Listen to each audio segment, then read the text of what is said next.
What's the meaning of applied?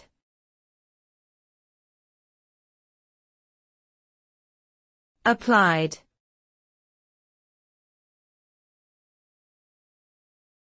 Applied.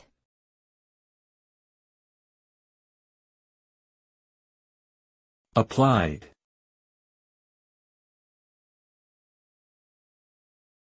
Applied.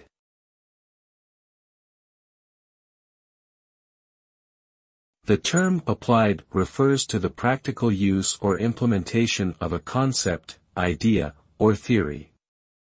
When something is described as being applied, it means that it has been put into practice in a real-world situation. Applied knowledge involves taking theoretical concepts and using them to solve practical problems or achieve specific goals. The result of applied knowledge can be seen in the form of new inventions, innovations, and improvements to existing systems and processes.